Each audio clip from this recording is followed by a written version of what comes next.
Working MOM mistaken for wealthy client at business dinner. Hello once again, my beautiful Love Diaries family.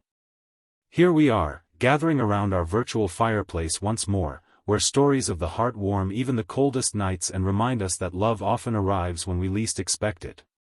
This tale is about the beautiful chaos that happens when life puts us exactly where we need to be, even when we think we're completely lost. I'm curious, where in this beautiful world are you watching from today? Whether you're in a bustling city or a quiet village, whether you're curled up in your favorite chair or listening while you cook dinner, drop your location in the comments below. Your presence in our community means everything, and knowing you're here with us makes every story feel like it's being shared among the dearest of friends. Tonight, we're diving into a story about Nia Carter and Tyler Evans.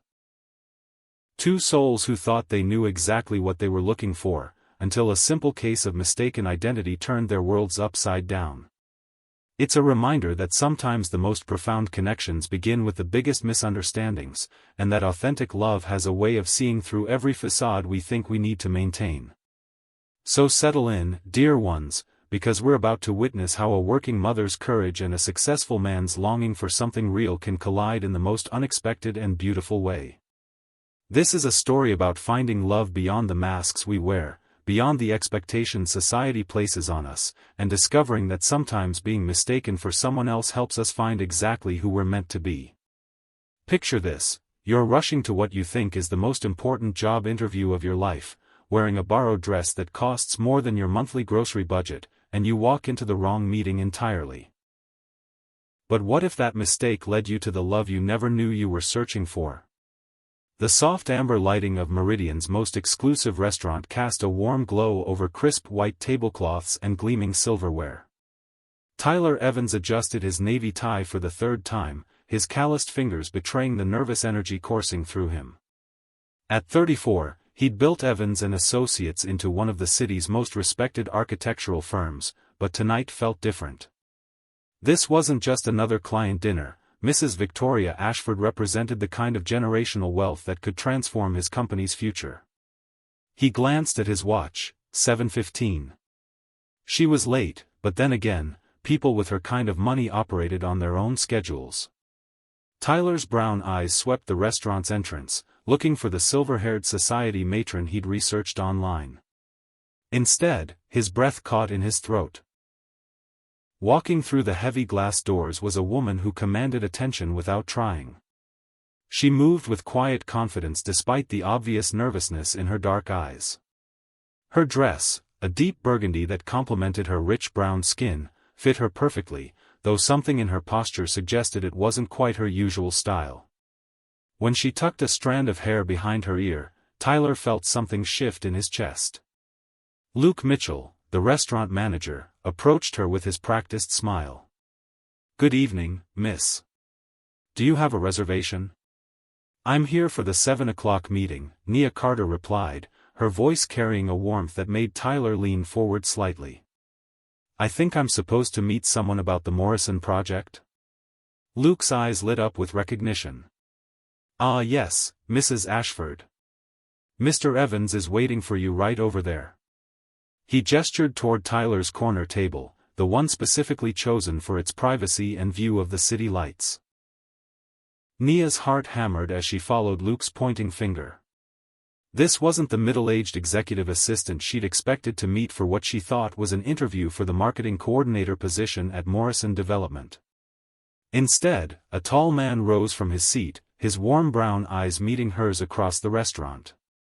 When he smiled, a genuine expression that crinkled the corners of his eyes, she felt her carefully rehearsed interview responses scatter like leaves in the wind. "Mrs. Ashford," Tyler said, extending his hand as Luke guided her to the table. "Thank you for meeting me tonight. I'm Tyler Evans." The moment their hands touched, electricity shot up Nia's arm. His grip was firm, confident, but there was something else, calluses that spoke of work beyond boardroom meetings. She found herself reluctant to let go, and from the way his thumb brushed across her knuckles, neither was he. "Please, call me." Nia hesitated for a split second, then plunged forward. If this was some kind of test or unusual interview format, she'd play along. Call me Nia. Nia, Tyler repeated, her name sounding different on his lips than it ever had before. I have to say, you're not quite what I expected. A flutter of panic crossed her features. Had she already failed whatever this was? I hope that's not a bad thing. Quite the opposite. Tyler pulled out her chair, his fingers briefly grazing her shoulders as she sat.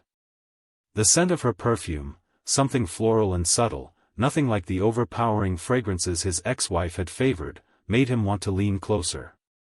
I was expecting someone more conventional. As Nia settled into her seat, she tried to process what was happening. The restaurant was far more upscale than anywhere she'd ever been for a business meeting. Crystal glasses caught the light like tiny stars, and the leather chairs probably cost more than her monthly rent. Yet Tyler's attention never wavered from her face, his eyes holding an intensity that made her pulse quicken. I hope I'm not overdressed, she said, smoothing her borrowed dress nervously. Carmen had insisted she wear it, claiming it would give her confidence for the interview. Now, surrounded by such luxury, Nia wondered if her best friend had been preparing her for more than just a job interview. You look perfect, Tyler said, and something in his voice made her believe he meant it. Would you like some wine? I took the liberty of ordering something I thought you might enjoy. When the sommelier appeared with a bottle that probably cost more than Nia made in a week, she felt a moment of pure panic. This definitely wasn't a typical job interview. But Tyler's encouraging smile and the way he seemed genuinely interested in her thoughts about the wine's complexity made her relax despite her confusion. So, Tyler said, settling back in his chair, tell me about yourself. What drives someone like you? The question was so different from the standard interview queries she'd prepared for that Nia found herself speaking honestly instead of reciting practiced responses. I suppose what drives me is the belief that everyone deserves a chance to build something meaningful. Whether it's a family, a career, or just a life they can be proud of. Tyler's eyebrows rose slightly. It wasn't the answer he'd expected from a wealthy socialite looking to invest in luxury developments. That's refreshingly authentic. Most people in your position talk about market returns and social status. My position? Nia laughed, a musical sound that made Tyler's chest tighten. I think you might be overestimating where I stand in the world. Somehow I doubt that. Tyler leaned forward, captivated by the play of emotions across her expressive face. Tell me about your family. What matters most to you? The question hit Nia like a physical blow. Family was everything to her. Maya and Zoe were her entire world, but how could she explain being a single mother to twin 8-year-olds when this man clearly thought she was someone else entirely? Family is complicated, she said carefully. But it's everything. The people you love, who depend on you, they're worth any sacrifice. Something in her voice, a depth of emotion that couldn't be faked, made Tyler's throat tighten. His ex-wife had always spoken about family in terms of appearances and social connections. This woman spoke about love and sacrifice as if she knew both intimately. If you haven't already, hit that subscribe button and join our Dear Love Diaries family. Your special place in this community of heartfelt stories is waiting for you. These passionate journeys of souls connecting against all odds have brought together thousands of beautiful hearts just like yours. Make sure you hit the bell too, so you'll know immediately when a new story unfolds in our diary of love. As their conversation flowed from topic to topic, Tyler found himself forgetting entirely why he was supposed to be there. Nia's insights about architecture surprised him. She understood the emotional impact of spaces in ways that most of his wealthy clients never grasped. When she described how a building should make people feel safe and inspired, her eyes lit up with passion that made his heart race. You have an interesting perspective on design, he said, refilling her wine glass. Most people focus on status symbols, marble countertops, grand staircases. You talk about how spaces make people feel. Isn't that what matters? Nia replied, then caught herself. Was she saying the wrong things? This conversation felt so natural that she'd almost forgotten this was supposed to be some kind of business meeting. I mean, shouldn't our surroundings nurture the best parts of ourselves? Tyler stared at her, completely enchanted. That's exactly what I believe. Architecture isn't about showing off wealth, it's about creating spaces where life can flourish. The waiter appeared to take their dinner order, and Nia felt another wave of panic as she scanned the menu. Everything was in French, with no prices listed. Tyler seemed to sense her hesitation. The salmon here is exceptional, he said gently. And the chef does something amazing with the seasonal vegetables that I think you'd love. His consideration, the way he guided her without making her feel foolish, touched something deep in Nia's chest. When had anyone last taken such care with her feelings? As their dinner arrived, Tyler found himself studying Nia's reactions to everything around them. She appreciated the artistry of the food presentation, but there was something almost reverent in how she savored each bite. It wasn't the casual consumption of someone accustomed to luxury, it was someone who understood the value of extraordinary experiences. This is incredible, she said, closing her eyes briefly as she tasted the perfectly prepared salmon. I can't remember the last time I had anything this wonderful. Her honesty, so different from the blasé attitudes of his usual social circle, made Tyler want to give her 100 more experiences that would make her eyes light up that way. I'm glad you're enjoying it, he said, watching her face. There's something I need to ask you, though. You seem different from what I expected. More real. Nia's fork paused halfway to her mouth. What do you mean? Most people in your social circle, they have a certain way of speaking, of carrying themselves. You're not what I imagined when I researched. Tyler trailed off, studying her more carefully. You are Victoria Ashford, aren't you? The blood drained from Nia's face. Victoria Ashford? She had no idea who that was, but it was clearly someone Tyler expected to meet tonight.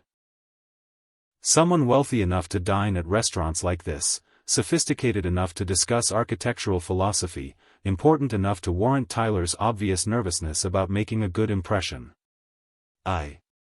Nia started, then stopped. How could she explain that she was just a single mother who'd walked into the wrong meeting? That her dress was borrowed, her confidence was mostly an act, and she had no business being in a place like this? But looking into Tyler's warm brown eyes, seeing the genuine interest and growing attraction there, she couldn't bring herself to shatter whatever was happening between them. Not yet. I think there might be some confusion, she said carefully. But I'm enjoying our conversation too much to worry about details right now. Tyler's smile deepened. Good. Because I have to admit, this is the best business dinner I've ever had. Usually, these meetings are all about numbers and timelines. Tonight feels different. Different how? Nia asked, leaning forward slightly. More honest. More. Tyler searched for the right word, his eyes never leaving her face. More alive. The sincerity in his voice made Nia's chest tighten with longing and guilt in equal measure. She was lying to him with every moment she didn't correct his assumption, but she'd never felt more like herself than she did right now, sitting across from this man who seemed to see something valuable in her thoughts and opinions. Tell me about your work, she said, deflecting attention from herself. What kind of architecture do you love most? Tyler's face transformed as he began describing his passion for sustainable design, for buildings that served communities rather than just displaying wealth. His hands moved as he talked, those calloused fingers sketching shapes in the air that Nia found herself watching with fascination. I have a workshop at home, he said, his voice taking on a softer quality. When I'm not designing skyscrapers, I build furniture. Chairs, tables, things people use every day. There's something about working with your hands, creating something beautiful and functional. That sounds wonderful, Nia said, and meant it. I'd love to see your work sometime. The words slipped out before she could stop them, and Tyler's eyes darkened with interest. I'd like that, he said quietly. I'd like that very much. Chapter 2. As their dinner continued, the conversation flowed like wine, smooth, intoxicating, and leaving both of them wanting more. Nia found herself sharing dreams she rarely spoke aloud, her desire to complete her MBA, her hopes of building a marketing consultancy that helped small businesses tell their stories. Tyler listened with an intensity that made her feel like the most fascinating woman in the world. "You have incredible vision," he said, leaning back in his chair but keeping his eyes fixed on her face. "The way you think about connecting with people, about understanding what they really need, it's exactly what's missing in so many business relationships." "Thank you," Nia said, warmth spreading through her chest. "I've always believed that behind every business decision is a human being with hopes and fears and dreams. If you can speak to that person, really see them, everything else follows," Tyler finished, nodding. "That's brilliant. And rare." Their dessert arrived, a chocolate creation that looked like art on a plate, but neither of them was paying much attention to the food anymore. The air between them seemed charged with possibility, with the kind of connection that makes time feel suspended. "Can I ask you something?" Tyler said, his voice dropping to a more intimate tone. "What made you interested in the Morrison project specifically? It's not exactly the type of development that usually attracts investors with your background." Nia's heart skipped. She had no idea what the Morrison project was, but Tyler's question made it clear that whoever Victoria Ashford was supposed to be, she was considering some kind of investment. How could she navigate this without revealing her complete ignorance? "I'm always interested in projects that have the potential to make a real difference," she said carefully. "What is it about this particular development that excites you?" Tyler's eyes lit up with passion. "It's affordable housing, but done right. Not just cheap boxes to warehouse people, actual homes with character, with shared spaces that build community.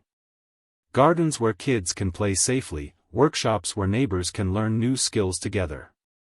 The kind of place where a single mother could raise her children with dignity." The description hit Nia like a physical blow. This was exactly the kind of place she dreamed of living, the kind of community she wanted for Maya and Zoe. The irony wasn't lost on her. Here was a man designing the very life she wished she could provide for her daughters, and he had no idea she was exactly the kind of person he hoped to help. "That sounds incredible," she said softly, emotion making her voice thick. "The families who live there will be so fortunate." "I hope so," Tyler said, studying her face. "You seem moved by the idea." That's not always the case with potential investors. Before Nia could respond, her phone buzzed. A text from Carmen. "How's the interview going? The girls are asking when mommy will be home. Maya has something special to show you." The reminder of her real life hit like cold water. While she was sitting in this fantasy, playing a role she had no right to play, her daughters were at home, probably in their pajamas by now, waiting for her to return from what they thought was just another job interview. "Is everything all right?" Tyler asked, noticing the change in her expression. "I should probably head home soon," Nia said, reluctantly placing her phone face down on the table. "It's getting late." "Of course," Tyler said, though disappointment flickered across his features. "I hope I haven't kept you longer than expected. This has been..." He paused, searching for words. "This has been the most enjoyable evening I've had in a very long time." "For me too," Nia admitted, the truth of it making her chest ache. "More than you know." Tyler signaled for the check, but when it arrived, Nia reached for her purse instinctively. The numbers on the bill made her dizzy. Their dinner cost more than she spent on groceries in a month. "Please, allow me," Tyler said gently, covering her hand with his. "It's a business dinner, after all." His touch sent sparks up her arm, and Nia found herself staring at their joined hands. His were larger than hers, strong and warm, with those intriguing calluses that spoke of work she couldn't quite picture him doing. When he didn't immediately pull away, she felt her breathing grow shallow. "Tyler," she began, not sure what she wanted to say.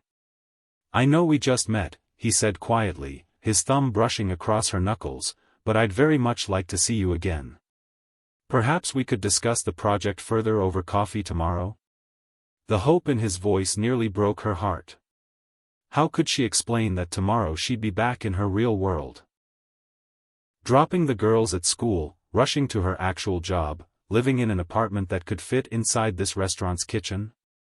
"I'd like that," she heard herself say, because in that moment, with his hand covering hers and his eyes holding such genuine warmth, she couldn't imagine saying anything else. They walked to the restaurant's entrance together, Tyler's hand finding the small of her back in a gesture that felt both protective and intimate. Outside, the October evening had turned crisp, and Nia shivered slightly in her borrowed dress. Without hesitation, Tyler shrugged out of his suit jacket and draped it around her shoulders. The fabric was warm from his body heat and carried his scent, something clean and masculine with hints of cedar, as if he spent time around wood. "Thank you," she said, pulling the jacket closer. "You don't have to." "I want to," Tyler said, his voice rough with an emotion she couldn't quite identify. "I want to take care of you."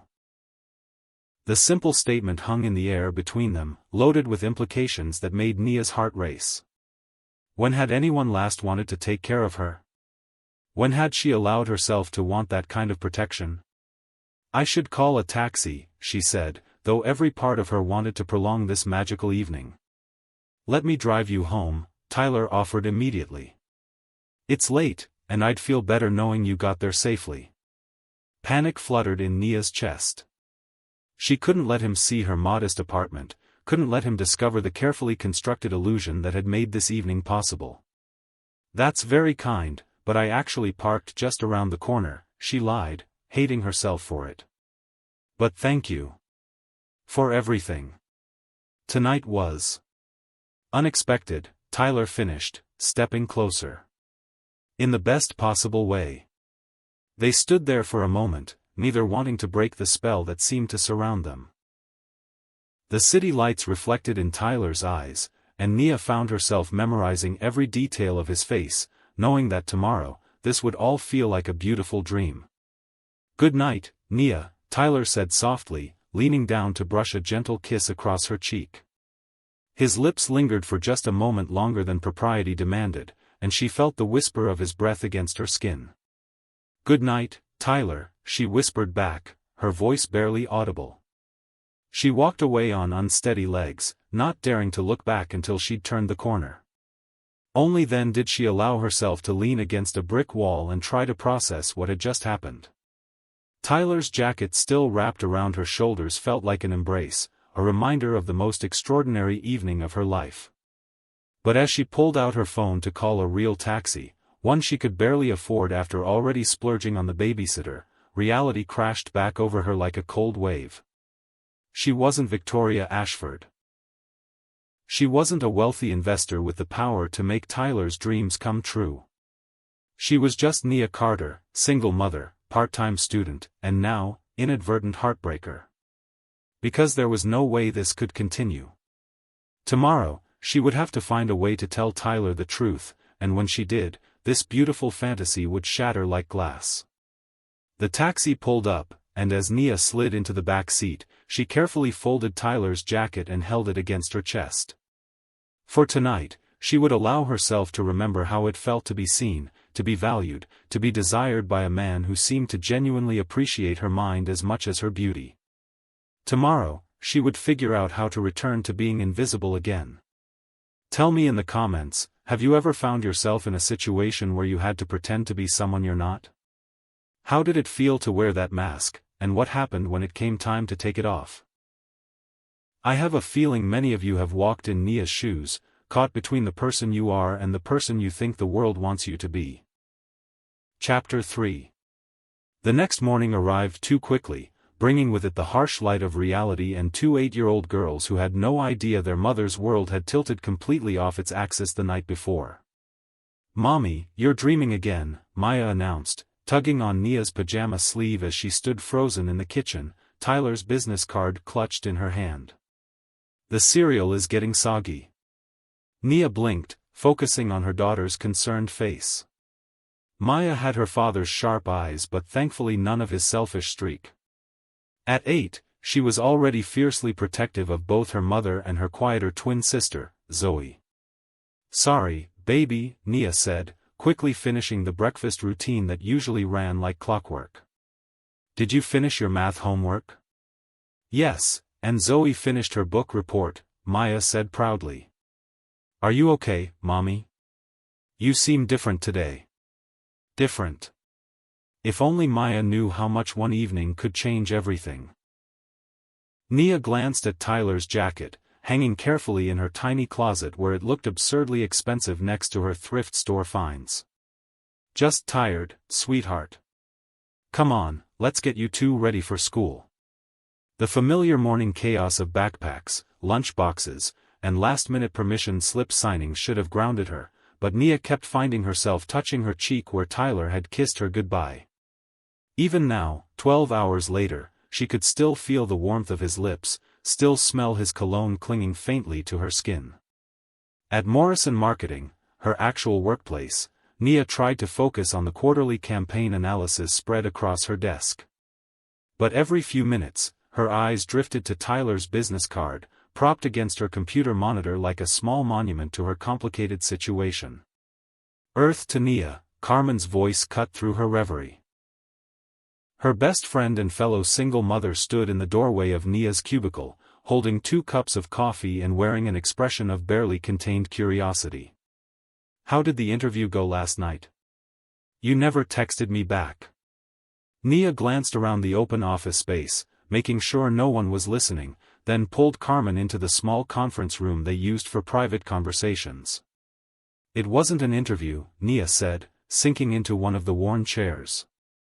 "Carmen, I think I made a terrible mistake." "What kind of mistake?"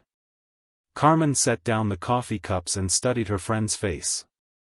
"And why do you look like you spent the night with a romance novel hero?" Despite everything, Nia felt heat rise in her cheeks. "I went to the wrong meeting.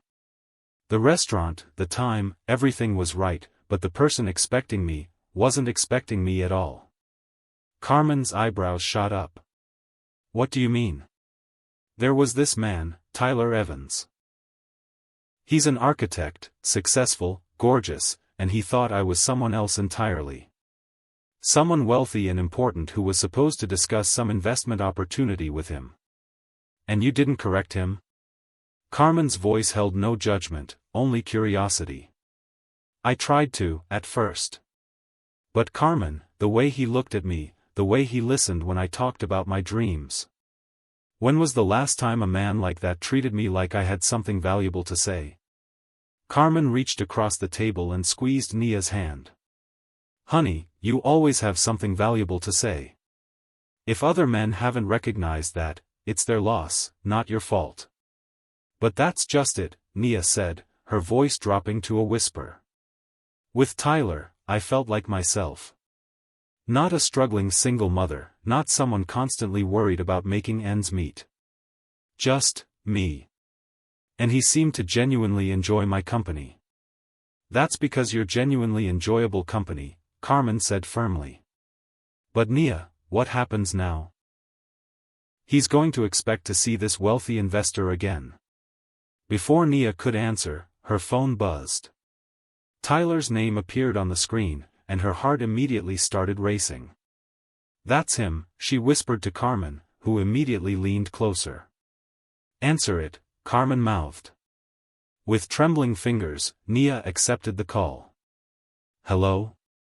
"Good morning, Nia," Tyler's warm voice filled her ear, and she closed her eyes, remembering how he'd said her name across the dinner table. "I hope I'm not calling too early.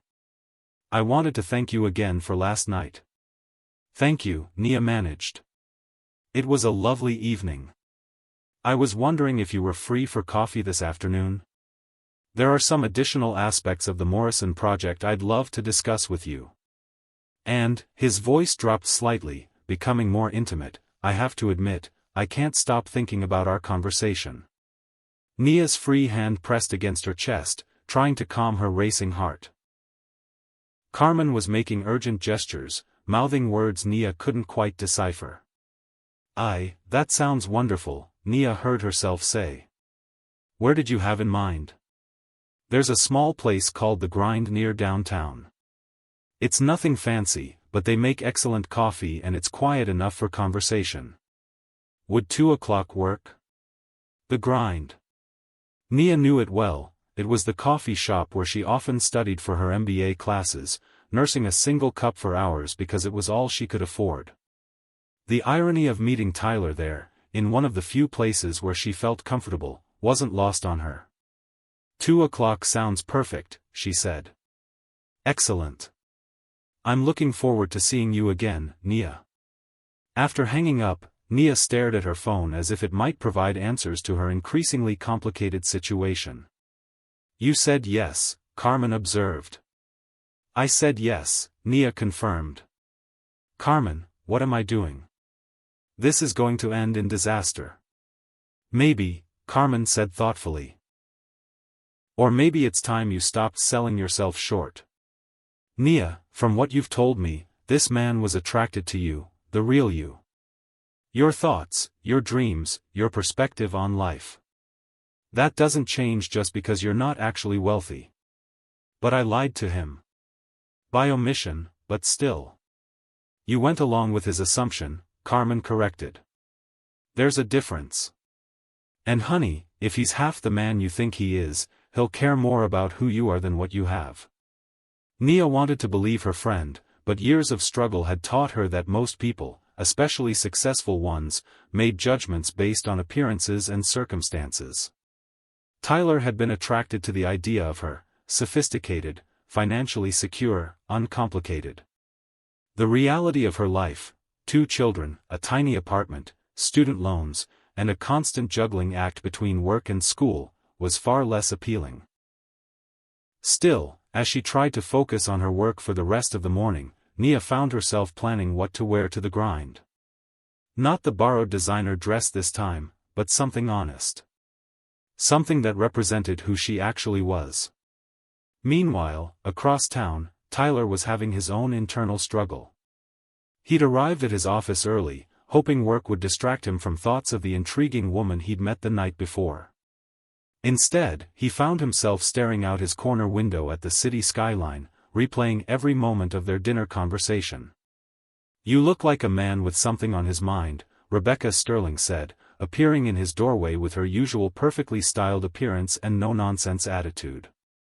As his business partner, Rebecca had helped build Evans & Associates into what it was today, but her focus on profit margins and social connections often clashed with Tyler's more idealistic approach to architecture. Just thinking about the Morrison project, Tyler said, which was technically true. And Mrs. Ashford?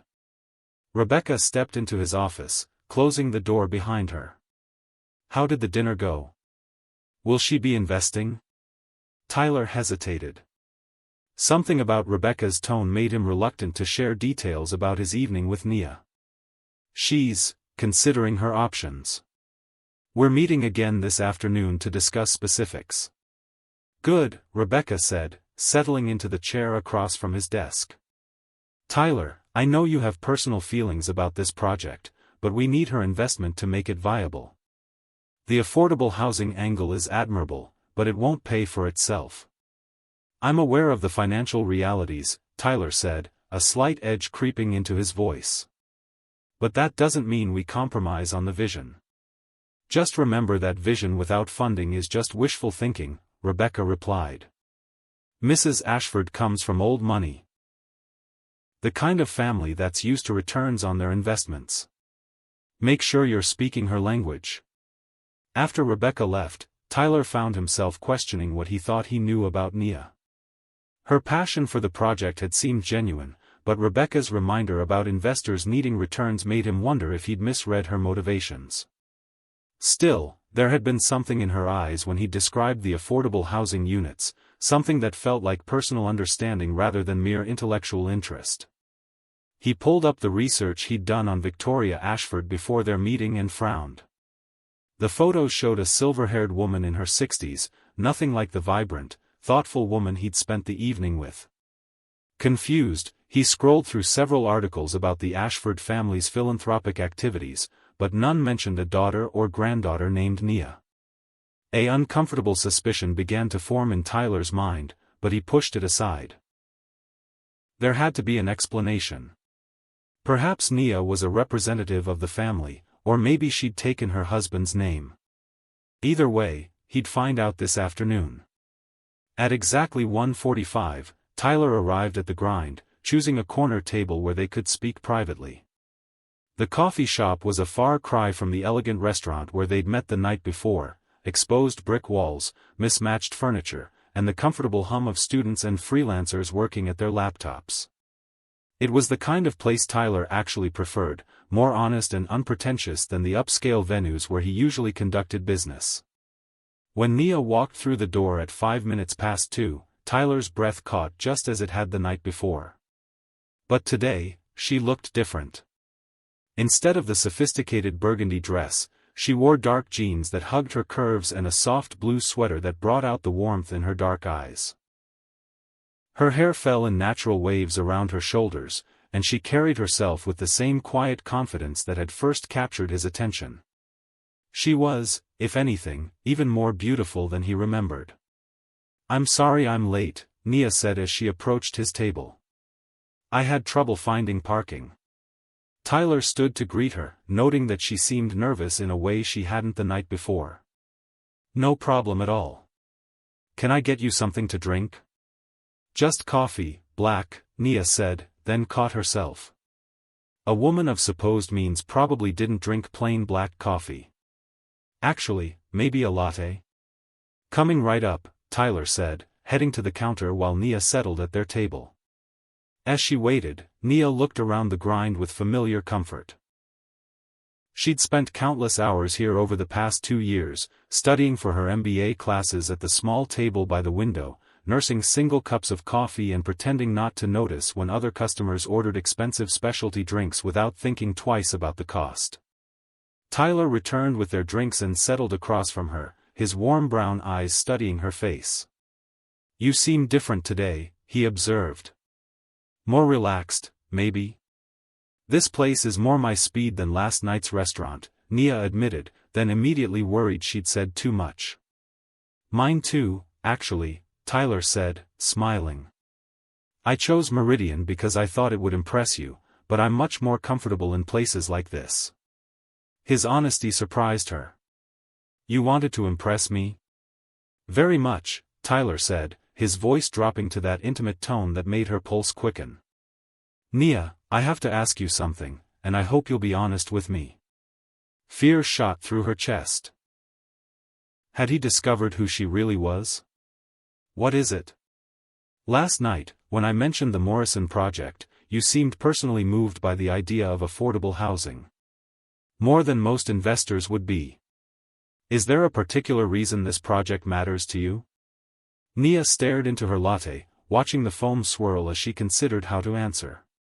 This was her chance to tell him the truth, to explain that she wasn't Victoria Ashford, that she was exactly the kind of person his project was designed to help. But looking into his expectant eyes, seeing the genuine interest there, she found herself taking a different path. "I believe that everyone deserves a safe, beautiful place to call home," she said carefully. "Regardless of their circumstances." "That's true," Tyler said, leaning forward. "But there was something else in your reaction. Something more personal." Before Nia could respond, her phone buzzed with a text from the school nurse. "Maya has a slight fever. Can you pick her up early today?" Panic shot through Nia's chest. Maya never got sick, and Zoe would worry herself into a state if her twin wasn't on the bus home. But how could she explain to Tyler that she needed to leave their meeting to pick up her daughter from elementary school? "Is everything all right?" Tyler asked, noticing her expression. "I'm sorry, but I need to handle something urgent," Nia said, already reaching for her purse. "A family matter." "Of course," Tyler said, standing immediately. "Is there anything I can do to help?" His immediate concern, the way he offered assistance without even knowing what was wrong, made Nia's chest ache with longing and guilt. "Thank you, but I can handle it. Let me drive you wherever you need to go," Tyler insisted. You look worried, and you shouldn't be driving if you're upset. That's really not necessary, Nia began. Please, Tyler said, his voice gentle but firm. Let me help. The sincerity in his eyes broke down her resistance. Okay, she said quietly. But I should warn you, it's not a place you'd normally go. I don't care where it is, Tyler said, already guiding her toward the door. If it's important to you, then it matters to me. 20 minutes later, Tyler pulled his sleek BMW into the parking lot of Lincoln Elementary School, a modest building in a working-class neighborhood where the playground equipment had seen better days but the gardens were lovingly maintained. He watched as Nia's entire demeanor shifted, her shoulders straightening with purpose as they approached the main office. Nia? Tyler said softly as they walked toward the building. Are you going to tell me what's really going on? She stopped walking and turned to face him, her dark eyes filled with a mixture of fear and determination. Tyler, there's something I need to tell you. Something I should have told you last night. Before she could continue, the school doors burst open and a small girl with bouncing curls and Nia's exact eyes came running toward them. Mommy! Maya called out, launching herself into Nia's arms. I felt yucky, but I'm better now that you're here. Tyler stood frozen, watching as Nia gathered the little girl close, pressing her lips to Maya's forehead to check her temperature. The love in that gesture, the fierce protectiveness in Nia's embrace, hit him like a physical blow. Where's Zoe? Nia asked Maya, scanning the area for her other daughter. She's inside. She was crying because she thought I was really sick, Maya said, then noticed Tyler for the first time. Who's that? This is Tyler, Nia said, her voice steady despite the turmoil he could see in her eyes. Tyler, this is my daughter Maya. Your daughter, Tyler repeated, the words sounding strange in his mouth. Mommy, are you in trouble? Maya asked with the intuitive wisdom of children. You look like when I break something important. No, baby, I'm not in trouble, Nia said, though her eyes remained fixed on Tyler's face, trying to read his reaction. Let's go get your sister and head home. They collected Zoe, a quieter, more serious version of Maya who regarded Tyler with careful curiosity, and walked to the parking lot in tense silence. The twins chattered between themselves about their school day, oblivious to the charged atmosphere between the adults. Mommy, Zoe said as they reached Tyler's car, this is a really fancy car. Are you friends with someone rich? Tyler's bark of laughter held no humor. That's a very good question, Zoe. Girls, get in the car please, Nia said firmly. We'll talk at home. The drive to Nia's apartment complex was silent except for the twins' whispered conversation in the back seat. Tyler navigated the route Nia provided, his mind racing as he processed what he'd learned. She had children. Twin daughters who looked to be about 8 years old. Which meant she'd been married, or at least in a serious relationship, when she was quite young. More importantly, it meant she definitely wasn't Victoria Ashford. When they pulled up to Garden View Apartments, a complex that had seen better days but was clearly well maintained, Tyler turned off the engine and sat in silence for a moment. You can drop us here, Nia said quietly. Thank you for the ride. Mommy, can Tyler come up and see our pictures? Maya asked hopefully. We made family trees for school. That's not a good idea today, baby, Nia said, though her eyes never left Tyler's face. Actually, Tyler said, surprising himself, I'd like to see those family trees, if that's okay with your mom. Nia studied his expression, looking for anger or disgust or the polite dismissal she expected. Instead, she saw curiosity and something that might have been understanding. Okay, she said softly. But Tyler, I need to explain. Later, he said. Right now, let's focus on making sure Maya feels better. Nia's apartment was small but warm, filled with the twins' artwork and photographs that chronicled their 8 years of life. Tyler found himself studying the pictures on the refrigerator while Nia settled Maya on the couch with a glass of juice and checked her temperature again. The photos told a story of a woman raising 2 children alone, but doing it with joy and creativity. Birthday parties in this small living room that looked more fun than elaborate celebrations he'd attended in mansions. Halloween costumes that were clearly homemade but crafted with such love that the girls looked like princesses. School events where Nia beamed with pride as her daughters received awards and certificates. "You're really good at taking care of people," Tyler observed quietly, watching as Nia tucked a blanket around Maya. "They're my everything," Nia said simply. "Maya, Zoe, show Tyler your family trees while I make some tea." The twins scrambled to retrieve their school projects, proudly displaying poster boards decorated with photos and drawings. Tyler studied them carefully, noting that while there were pictures of grandparents and aunts and uncles, there was a conspicuous absence of the girl's father. "Where's your daddy in these pictures?" Tyler asked gently. Maya and Zoe exchanged a look that seemed far too mature for their 8 years. "Daddy went away when we were little," Zoe said matter-of-factly. "But we have Mommy, and Aunt Carmen, and Mrs. Patterson from next door who makes the best cookies. And now maybe we have Tyler," Maya added hopefully. "Maya," Nia warned from the kitchen, her voice carrying a note of panic. "What?" Maya said innocently. "He seems nice, and he has kind eyes like you always say are important." Tyler found himself smiling despite the complicated emotions churning in his chest. "Thank you, Maya. That's a very nice thing to say." When Nia returned with tea, she found Tyler sitting on the floor with both girls, listening intently as they showed him their collection of rocks, each one with its own elaborate backstory. The sight of this successful, sophisticated man genuinely engaged with her daughters made something deep in her chest crack open. "Girls, why don't you go play in your room for a while?" Nia suggested. "Tyler and I need to talk." "Are you going to be his girlfriend?" Maya asked hopefully. "Maya," both Nia and Zoe exclaimed simultaneously. "What?" "He's cute, and he likes our rock collection," Maya said, unrepentant. After the girls disappeared into their bedroom, Tyler and Nia sat across from each other at her small kitchen table, the silence stretching between them like a chasm. "You're not Victoria Ashford," Tyler said finally.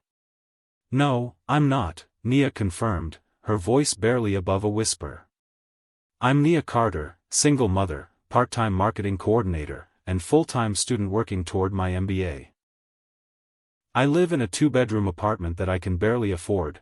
I drive a 10-year-old Honda that needs new brakes, and I had no idea who Victoria Ashford was until you mentioned her name." Tyler absorbed this information, his expression unreadable. "How did you end up at dinner with me last night?"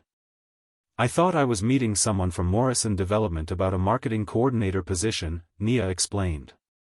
"Same time, same restaurant. The manager assumed I was Mrs. Ashford and led me to your table.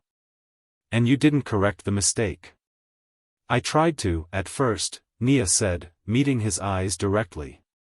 "But then we started talking, and you seemed so interested in what I had to say.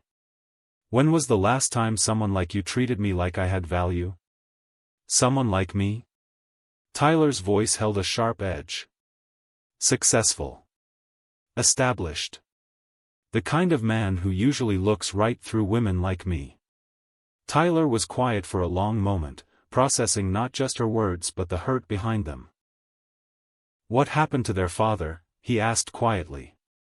"Marcus left when the girls were 2, Nia said, her voice steady despite the pain Tyler could see in her eyes. "He said being a father was harder than he'd expected, that he wasn't ready for that kind of responsibility." "He left you alone with twin toddlers?" "Yes." The simple word carried years of struggle, of nights spent worrying about money and daycare and how to give her daughters everything they deserved. Tyler stood abruptly and walked to the window overlooking the apartment complex's small playground. He could see other children playing, mothers watching from benches, a community of people making the best of modest circumstances. "Tyler," Nia said softly, I know I should have told you the truth immediately. I know you probably feel deceived, and you have every right to be angry. I'm not angry, Tyler said, turning back to face her. I'm confused. I'm trying to understand why the most honest, genuine conversation I've had in years was built on a lie. It wasn't built on a lie, Nia said, standing to face him. Everything I told you about my dreams, my values, my beliefs, that was all true. The only thing I didn't tell you was my circumstances. Your circumstances include 2 children, Nia. That's not a small detail. I know, she said, tears threatening at the corners of her eyes. But I also know that the moment most men hear, single mother, they stop seeing me as a woman and start seeing me as a complication. Her words hit Tyler like a slap. Was that what he was doing? Was he so focused on the deception that he was missing the courage it took for her to trust him with her truth? From the girl's bedroom came the sound of quiet giggles and whispered conversation. Tyler found himself thinking about Maya's innocent question about whether he was going to be Nia's boyfriend, about Zoe's careful assessment of his character, about the way both girls had included him in their world without hesitation. The Morrison Project, he said suddenly. When I described it, you understood exactly what it meant because you're exactly the kind of person it's designed to help. Nia nodded, not trusting her voice. And last night, when you talked about family being worth any sacrifice, you were speaking from experience. Yes, she whispered. Tyler moved closer, his eyes searching her face. Do you have any idea how remarkable you are? The question caught Nia completely off guard. What? You're raising 2 incredible children alone. You're working full-time and going to school. You're building a life with grace and dignity despite circumstances that would crush most people.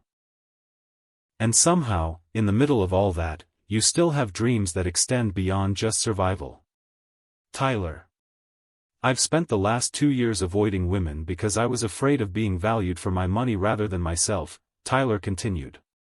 And here you are, someone who saw me as valuable when you thought I was nothing more than a stranger at dinner. You're not nothing more than a stranger, Nia said softly. You're kind, and passionate about your work, and you listen when people talk like what they're saying actually matters. Because it does matter, Tyler said, reaching out to gently cup her face in his hands. You matter. Your dreams matter. Your beautiful daughters matter. The tenderness in his voice broke something open in Nia's chest. I was so afraid you'd think less of me if you knew the truth. The truth is what makes you extraordinary, Tyler said. Nia, I need you to understand something.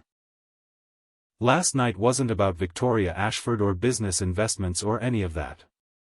It was about you. The woman who talked about architecture as if buildings had souls, who understood that the most important spaces are the ones where families feel safe to love each other. Before Nia could respond, Maya appeared in the doorway, rubbing her eyes sleepily. Mommy, I feel better now. Can Tyler stay for dinner? We have spaghetti, and I promise Zoe and I will use good manners. Tyler looked down at Maya's hopeful face, then back at Nia, whose eyes were bright with unshed tears. I'd love to stay for dinner, Tyler said.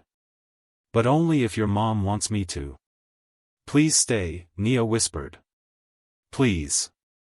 As if summoned by the possibility of a guest for dinner, Zoe appeared beside her sister, both girls looking up at Tyler with expectant smiles. Do you like spaghetti? Zoe asked seriously. Because Mommy makes the best sauce from scratch. I love spaghetti, Tyler assured her. Especially homemade sauce. Good, Maya said with satisfaction. And after dinner, we can show you our room and the blanket fort we built. Tyler found himself laughing, the sound genuine and light in a way it hadn't been for months. I would be honored to see your blanket fort. Have you ever been caught between your heart and your fears? Share your story with our Love Diaries family. Your courage might inspire someone else facing the same crossroads between authentic love and the safety of keeping their walls up. Chapter 4. As Nia began preparing dinner, Tyler rolled up his sleeves and asked how he could help. The domestic intimacy of working together in her small kitchen, while the girls chattered about their day and argued playfully over who got to set the table, felt more natural than any of the formal business dinners he'd attended in years. When Nia reached up to get plates from a high cabinet, Tyler stepped behind her to help, his chest brushing against her back as he retrieved the dishes. The simple contact sent electricity through both of them, and for a moment they stood frozen, acutely aware of each other's breathing. "Thank you," Nia said softly, not moving away. "Anytime," Tyler replied, his voice rough with emotion. During dinner, Tyler found himself completely charmed by the twins' personality differences.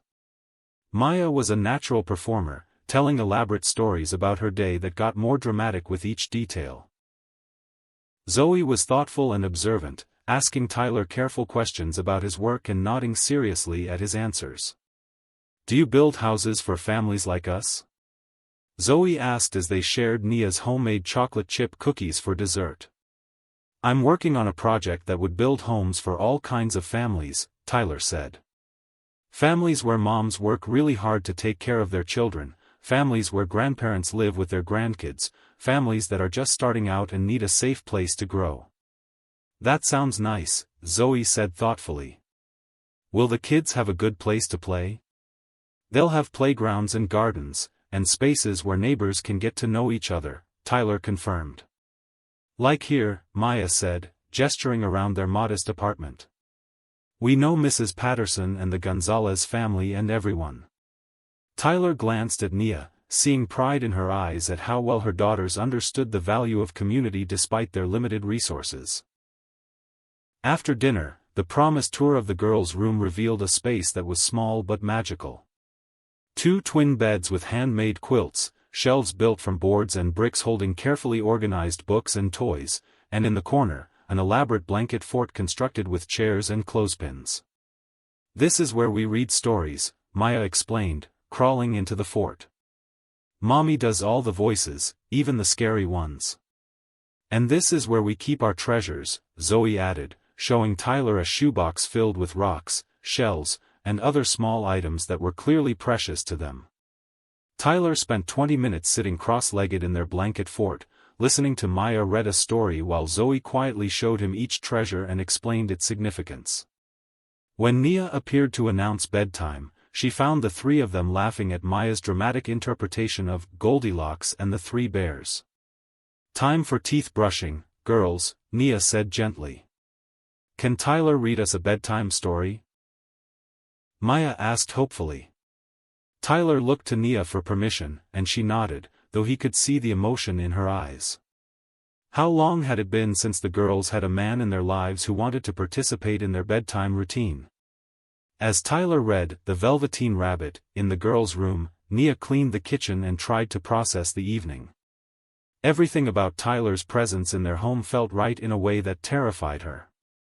Maya and Zoe had accepted him immediately, and he'd responded to them with genuine interest and affection. But how long could this last? How long before the reality of dating a single mother became too complicated for a successful man with no children of his own? When Tyler emerged from the girls' room, closing their door softly behind him, Nia was standing at the sink, staring out at the darkening sky. "They're asleep," he said quietly. "Maya made me promise to come back and see the rest of their rock collection."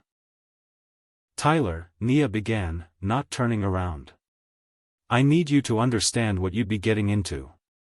Dating me means dealing with school schedules and babysitter logistics and nights when I'm too tired to be good company because one of them was up sick.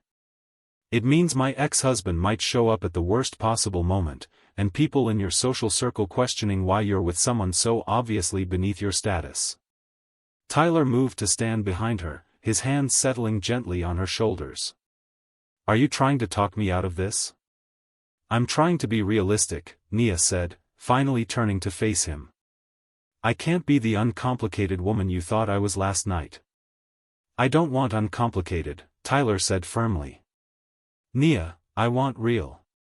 I want someone who understands that success means more than money in the bank. I want someone who's built a beautiful life out of love and determination. Even if that life comes with two 8-year-olds who think blanket forts are architectural marvels. Tyler's smile was soft and genuine. Especially then. Before Nia could respond, he leaned down and kissed her, soft and sweet and full of promise. When they broke apart, she was breathless. "Tyler," she whispered. "I know this is complicated," he said, resting his forehead against hers. "I know there will be challenges. But Nia, what I felt last night, what I'm feeling right now, this is worth fighting for." "What about Victoria Ashford? Your business meeting?" Tyler's laugh was rueful. "I'll have to figure out how to explain to my business partner that I've fallen for the woman I was supposed to mistake for my investor. But honestly, after tonight, after seeing what really matters, I think I can find other ways to fund the Morrison project." "Fallen for?" Nia repeated, her heart racing. "Completely," Tyler confirmed. "Have you ever felt like you were exactly where you were supposed to be, even though it made no logical sense?" Nia thought about the series of coincidences that had led her to Tyler's table the night before, about the courage it had taken to let him into her world today, about the way her daughters had welcomed him like they'd been waiting for him all their lives. "Yes," she said softly. "I think I have." This time when Tyler kissed her, it was with the passion and promise of new beginnings. Outside, the city hummed with its usual nighttime energy, but inside Nia's small apartment, two people who had been looking for something real had finally found it in the most unexpected way.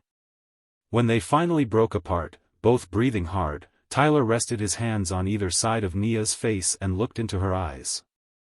"I want to do this right," he said seriously. "I want to court you properly, get to know Maya and Zoe, be the kind of man who deserves a place in your family." "Tyler." "I'm serious, Nia.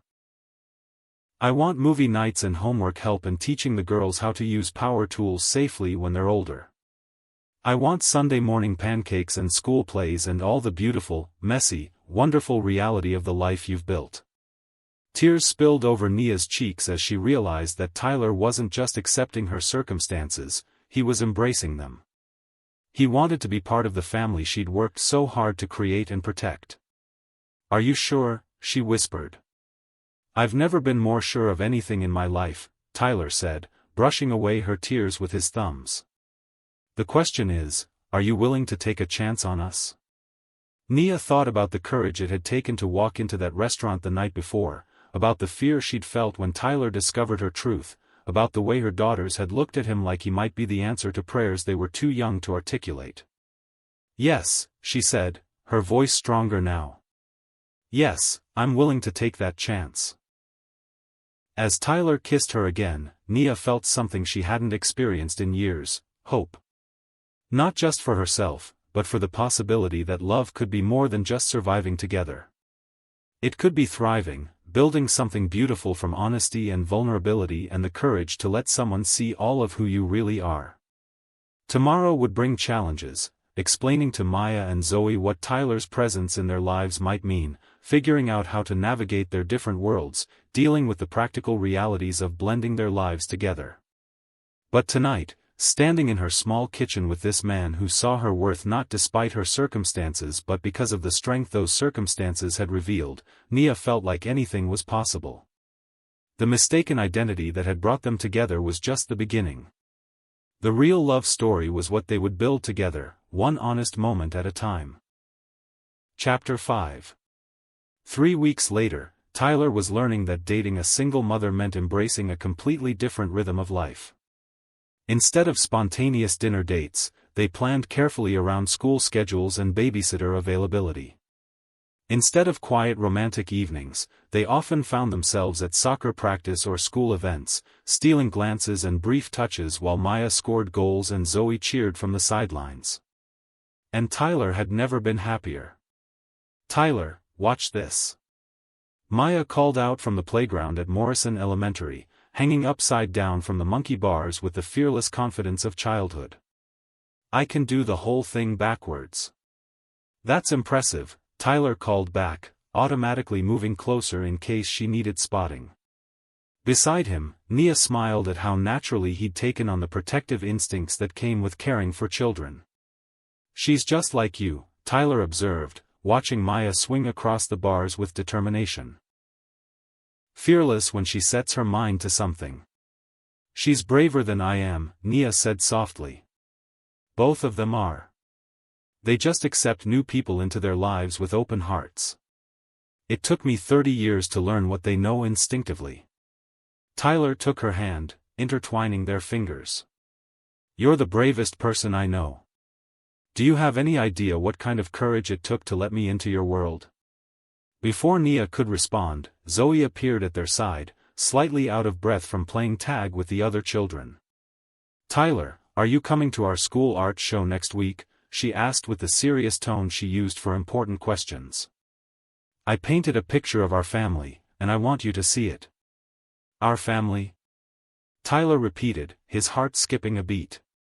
"Me and Maya and Mommy," Zoe clarified quickly, then added with careful hope, "and maybe you too, if you want to be in our family." Nia's breath caught.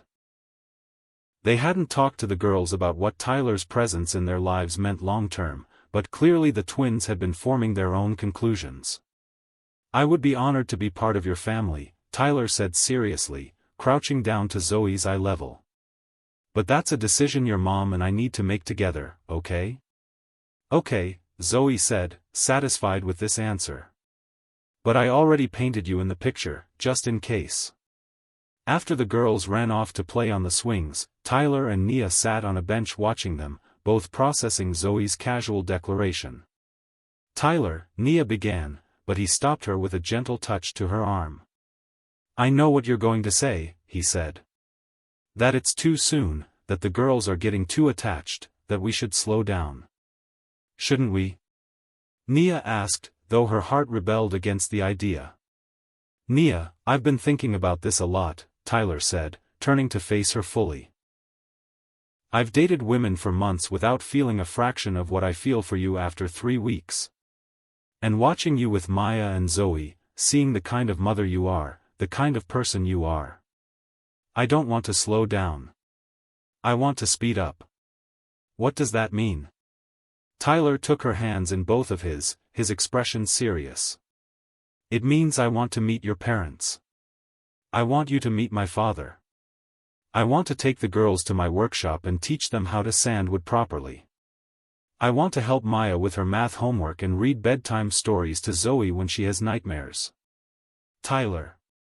I want to be there when they graduate from high school and go to college and get married someday," Tyler continued, his voice growing more passionate.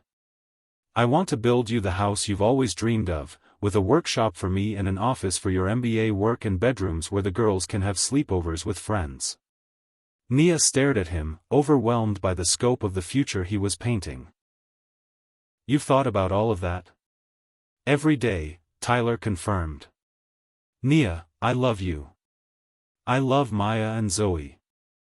I love the life we could build together."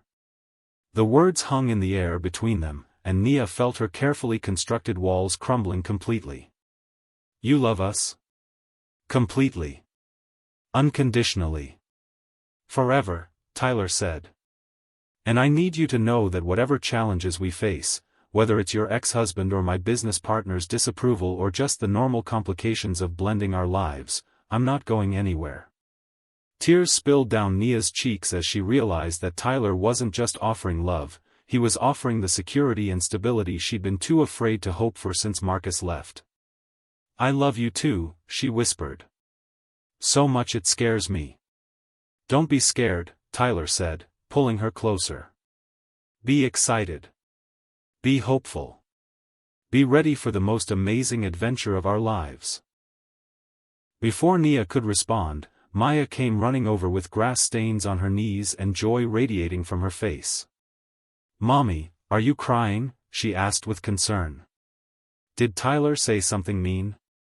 "No, baby," Nia laughed through her tears. "Tyler said something very, very good." "Are you going to marry him?" Maya asked with the directness that only children possess. "Maya!" Zoe exclaimed, appearing suddenly. "You can't just ask that. Why not? Maya replied. Mrs. Patterson says when grown-ups look at each other the way Tyler and Mommy do, they usually get married. Tyler and Nia exchanged a look over the girls' heads, both fighting smiles. Well, Tyler said solemnly, if I were going to marry your mother, and I'm not saying I am, I would definitely ask you and Zoe for permission first. You would? Both girls asked in unison. Absolutely. You two are the most important people in your mom's life, which means you're the most important people in mine too. Maya and Zoe had a quick, whispered conference before Maya acted as spokesperson. We think you should marry Mommy, she announced. But only if you promise to always live with us and help with homework and not leave like our other daddy did. The casual reference to Marcus hit Tyler like a physical blow. He understood suddenly that the girls' easy acceptance of him came with conditions born from experience. They needed to know he wouldn't abandon them. I promise, Tyler said, his voice thick with emotion. If your mom says yes to marrying me, I will never, ever leave you. Not when things get difficult, not when you're teenagers and think I'm embarrassing, not ever. Okay, Zoe said, satisfied. Then we give you permission. That evening, after the girls were in bed, Tyler and Nia sat on her small couch, processing the day's revelations. They gave you permission to marry me, Nia said, still slightly stunned by the afternoon's events. They did, Tyler confirmed. The question is, would you say yes if I asked? Nia studied his face, seeing the genuine hope and vulnerability there. Tyler, are you proposing to me? Not yet, Tyler said with a smile. When I propose, it's going to be properly planned and incredibly romantic. But I'm asking if you could see yourself saying yes when I do. 3 weeks ago, I thought you were a stranger who'd mistaken me for someone important, Nia said slowly. Now you're talking about marrying me and raising my daughters and building us a house. Does that feel too fast? Nia thought about the past 3 weeks, about how naturally Tyler had integrated into their lives, about the way Maya and Zoe lit up whenever he walked through their door, about how complete their little family felt when he was part of it. It should feel too fast, she said. But it doesn't. It feels like we've been waiting for you our whole lives. Tyler's smile was radiant. So that's a yes. That's a, ask me properly and find out, Nia said, laughing as Tyler pulled her closer. Challenge accepted, Tyler murmured against her lips before kissing her with the passion of a man who'd found his forever person. But their peaceful evening was interrupted by Nia's phone ringing. Marcus's name appeared on the screen, and Nia's stomach dropped.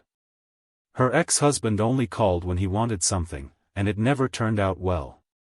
I should take this, she said reluctantly, answering the phone. Hello, Marcus. Nia, Marcus's voice was as smooth and charming as ever. How are you, beautiful? Tyler's jaw tightened at the endearment, and Nia moved closer to him instinctively. What do you want, Marcus? Nia asked, keeping her voice neutral. I'm in town for business, and I was hoping to see the girls. It's been too long since I spent time with my daughters. You haven't seen them in 8 months, Nia pointed out. You missed both their birthdays and Christmas. I know, and I feel terrible about that. But I'm here now, and I'd like to take them out for dinner tomorrow. Somewhere nice, where we can catch up properly. Nia felt Tyler's hand settle on her back, offering silent support. Marcus, you can't just show up and expect to take the girls anywhere. They don't even remember you very well. They're my daughters, Nia. I have rights. The threat in his voice was subtle but unmistakable, and Nia felt familiar fear creep up her spine. Marcus had never pursued custody seriously, but he'd always held it over her head whenever he wanted something. What's this really about, Marcus? Nia asked. Can't a father want to see his children? Look, I'll pick them up at 6 tomorrow. We'll go somewhere kid-friendly, maybe that pizza place they used to love. They're lactose intolerant now, Nia said automatically. And Maya has a soccer game at 4, so 6 won't work. Then I'll pick them up after the game. Nia, I'm trying to be reasonable here, but nothing, Tyler said, taking the phone from Nia's hand. This is Tyler Evans. I'm a friend of the family, and I think you should know that surprising children who barely remember you isn't in their best interest. Who the hell is this? Marcus's voice turned sharp. Nia, who are you letting around my daughters? Someone who's actually been there for them, Tyler said calmly. Someone who knows that Maya prefers her sandwiches cut diagonally and that Zoe needs her stuffed elephant to sleep. Someone who shows up. Put Nia back on the phone, Marcus demanded. Tyler handed the phone back to Nia, but stayed close enough that she could feel his presence anchoring her. Marcus, if you want to see the girls, we can arrange something, Nia said carefully. But it needs to be gradual. Maybe coffee for an hour, not an entire evening. Fine, Marcus said, his voice tight with irritation. But Nia, we need to talk. About custody arrangements, about what's best for the girls long term. After Nia hung up, she sat in stunned silence for a moment. He's never shown interest in custody before, she said quietly. Why now? Tyler's expression was grim. Because he sees that you're building something good, and he wants to disrupt it. Men like Marcus can't stand to see their ex-wives happy without them. What if he tries to take them? The fear in Nia's voice broke Tyler's heart. He won't, Tyler said firmly. Nia, you're an incredible mother. You have documented proof of raising them alone for years while he provided minimal support. No judge would award custody to someone who's been absent for 8 months. But he has money now. I can tell from his voice, from the fact that he's staying in town on business. If he hires expensive lawyers, then we'll hire better ones, Tyler interrupted. Nia, look at me. She met his eyes, seeing strength and determination there. I meant what I told the girls today, Tyler said. I'm not going anywhere. Whatever legal challenges Marcus brings, we'll face them together. You're not alone anymore. The next evening, Nia waited nervously at Maya's soccer game, scanning the crowd for any sign of Marcus. Tyler sat beside her on the bleachers, his hand resting protectively on her back as they watched Maya weave between defenders with impressive skill. Goal! Tyler shouted as Maya scored, jumping to his feet with pride. That's my girl. The possessive pronoun slipped out naturally, and several other parents smiled at his enthusiasm. Over the past 3 weeks, Tyler had become a fixture at the girls' activities, and the other families had welcomed him warmly. She's getting so good, Nia said, beaming as Maya did a little victory dance on the field. She gets her determination from her mother, Tyler said, pressing a kiss to Nia's temple. After the game, Maya ran over with grass stains on her uniform and pure joy radiating from her face. Did you see my goal? She asked breathlessly. Did you see how I faked out the defender? I saw everything, Tyler said, lifting her up for a hug despite her sweaty state. You were amazing. Tyler, will you come to my recital next week? Zoe asked, appearing with her grandmother's hand-knitted scarf wrapped around her shoulders. I'm playing a piano piece I've been practicing forever. I wouldn't miss it, Tyler promised, setting Maya down and pulling Zoe in for her own hug. It was then that Nia spotted Marcus approaching from the parking lot. He looked exactly as she remembered, handsome in a polished way, expensive clothes, confident stride. But seeing him now, after weeks of Tyler's authentic warmth and genuine care for her daughters, Marcus seemed somehow diminished. Girls, Nia said quietly, your father is here. Both Maya and Zoe looked confused for a moment before recognition dawned on their faces. Marcus stopped a few feet away, clearly uncertain how to approach children who had become strangers to him. Hey there, my beautiful girls, Marcus said, his smile practiced and charming. You've both grown so much. Maya stepped closer to Tyler instinctively, while Zoe moved to Nia's side. Hi, Maya said politely but without enthusiasm. I was hoping we could grab some dinner together, Marcus continued. Just the three of us, so we can catch up. I have homework, Zoe said quietly. And it's a school night. Marcus's smile faltered slightly. Well, maybe this weekend then. We could go somewhere fun, maybe that new arcade downtown. Tyler was going to teach us how to make birdhouses this weekend, Maya said. We already bought the wood. The casual way Maya included Tyler in their weekend plans clearly stung Marcus.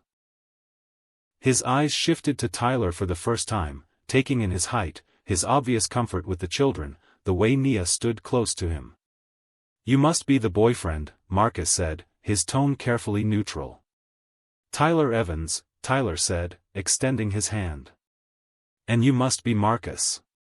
Marcus shook Tyler's hand, his grip deliberately firm in the way of men trying to establish dominance. Tyler met it with equal pressure but no aggression. So you're the one playing house with my family, Marcus said. I'm the one who loves them, Tyler replied simply. The directness of the statement caught Marcus off guard. He'd clearly expected defensiveness or competition, not calm certainty. Girls, why don't you go get your water bottles from the car? Nia suggested, sensing the tension building. After Maya and Zoe reluctantly walked away, Marcus turned his attention fully to Tyler. You seem like a decent guy, Marcus said. But you need to understand something. Those are my daughters. This is my family. And I'm not going to let some stranger waltz in and replace me. With respect, Tyler said, his voice still calm but carrying an edge now, you replaced yourself. By leaving. By staying away. By choosing not to be part of their lives for 8 months. I'm here now, Marcus said. For how long? Tyler asked. Until your business trip ends? Until something more interesting comes along? Because those little girls have already been abandoned by one father. I won't let you do it to them again. You won't let me? Marcus's voice rose slightly. Who the hell do you think you are? I'm the man who reads them bedtime stories and helps with homework and shows up to soccer games, Tyler said, stepping closer. I'm the man who loves their mother and plans to spend the rest of his life proving that some men actually stay. Nia watched the confrontation with a mixture of fear and admiration. Tyler wasn't backing down, but he wasn't escalating either. He was simply stating facts. Marcus, Nia interrupted before the situation could get worse. You can see the girls, but it needs to be supervised visits.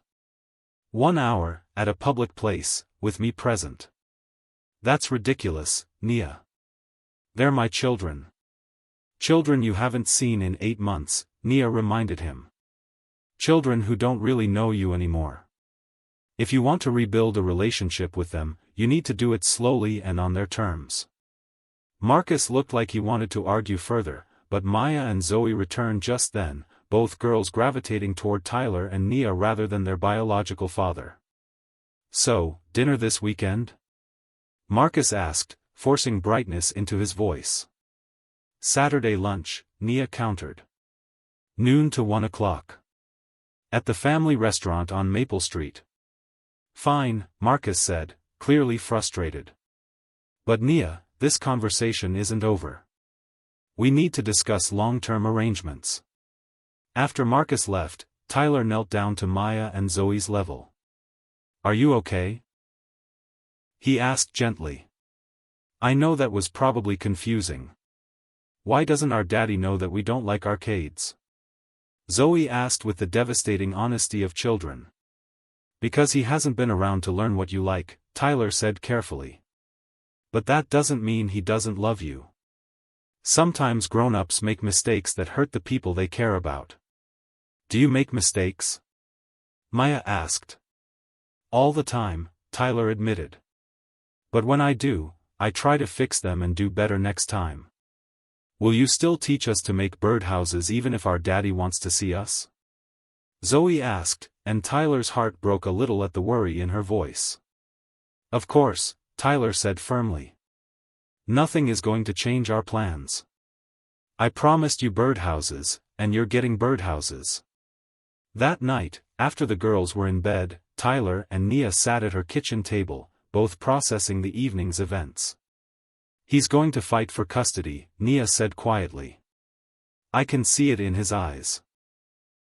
He doesn't want them back because he misses being a father. He wants them back because he can't stand that we're happy without him.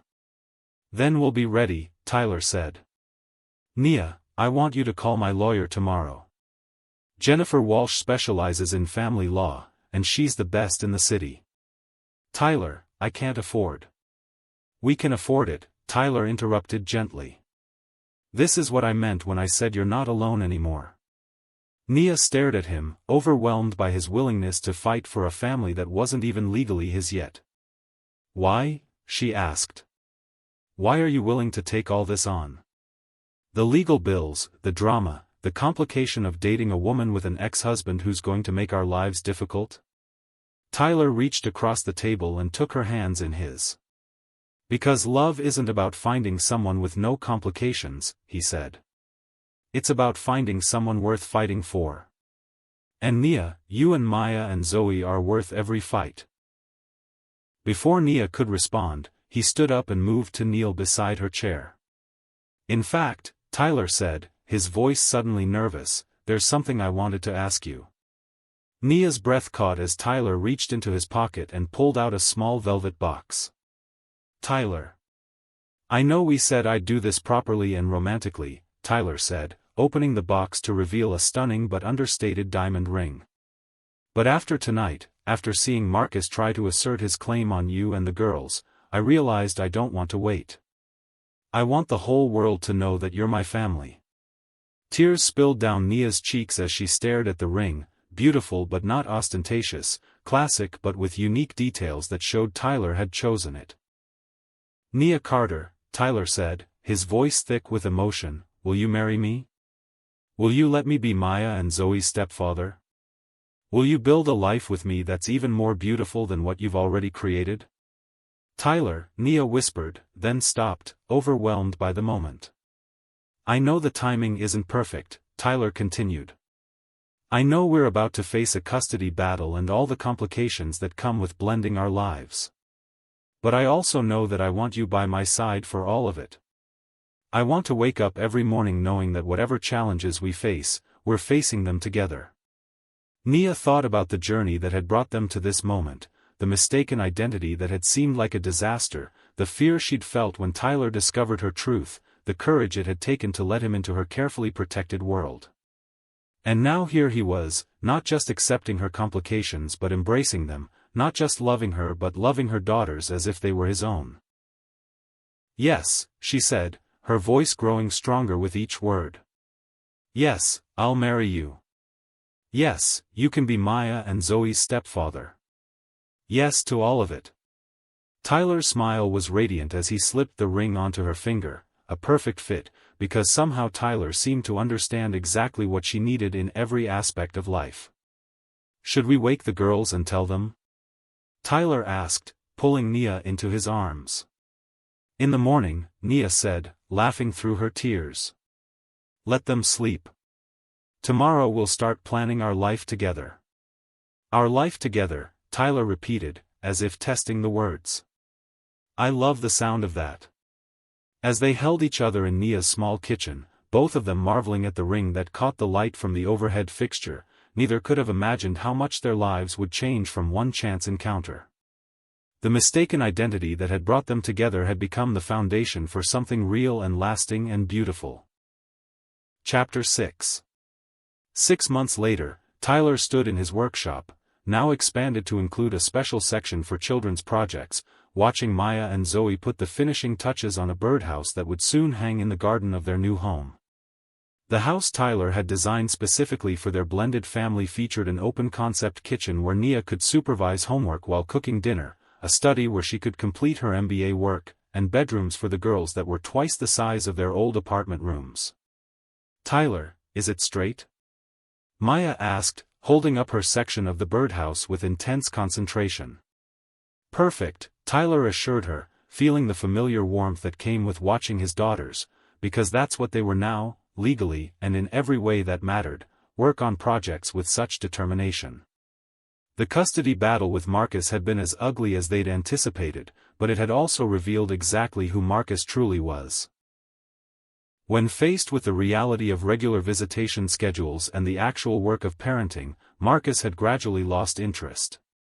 His lawyer had finally advised him to accept supervised visitation every other weekend, visits that Marcus attended sporadically at best.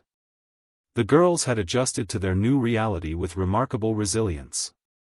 Maya had announced that having a real daddy like Tyler was much better than having a visiting daddy who didn't remember their allergies. Zoe had quietly started calling Tyler Dad without any prompting, a transition that had made Tyler tear up in the hardware store when it first happened. "Daddy, can we paint the birdhouse after dinner?" Zoe asked, the title flowing naturally from her lips. "Of course, sweetheart," Tyler said, his heart still skipping a beat every time one of the girls called him Dad. "What color are you thinking?" "Rainbow," Maya said immediately. "Birds probably get bored looking at brown all the time." "Rainbow it is," Tyler agreed, making a mental note to pick up more paint colors the next time he went to the hardware store. The sound of a car pulling into their driveway caught their attention, and Tyler smiled as he recognized the engine of Nia's new car, a safe, reliable SUV he'd surprised her with after she passed her CPA exam with honors. "Mommy's home," both girls shouted, abandoning their birdhouse project to run toward the house. Tyler followed more slowly, taking a moment to appreciate the life they'd built together. The modest but beautiful home sat on 2 acres just outside the city, close enough for Nia's commute to her new job at a marketing firm that appreciated her innovative ideas, but far enough out that the girls could have the garden and space to play that they'd never had before. He found Nia in the kitchen, still in her business attire but with Maya and Zoe wrapped around her legs, both talking excitedly about their day. "And then Tyler helped me with my math, and I got all the problems right," Maya was saying. "And we're painting the birdhouse rainbow because birds like colors," Zoe added. "Rainbow sounds perfect," Nia said, her eyes meeting Tyler's over the girls' heads. Even after 6 months of marriage, the look that passed between them still held the wonder of 2 people who couldn't quite believe their good fortune. "How was your day?" Tyler asked, moving closer to kiss his wife hello, a simple gesture that never failed to make him feel grateful for the ordinary magic of coming home to family. "Productive," Nia said, leaning into his embrace. "We landed the Morrison development account." Tyler's eyebrows shot up.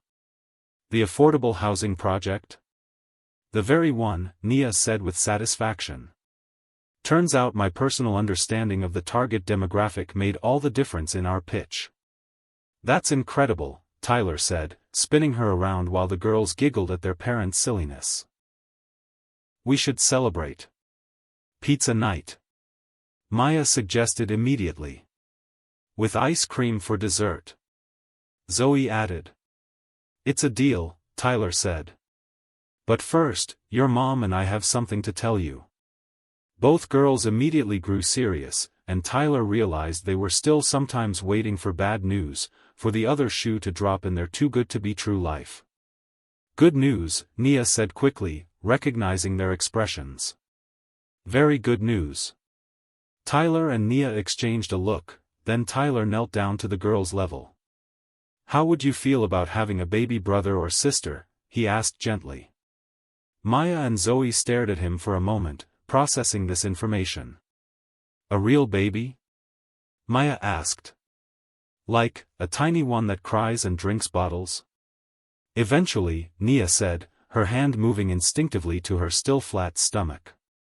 "It would be very little at first, and it would need lots of help from big sisters.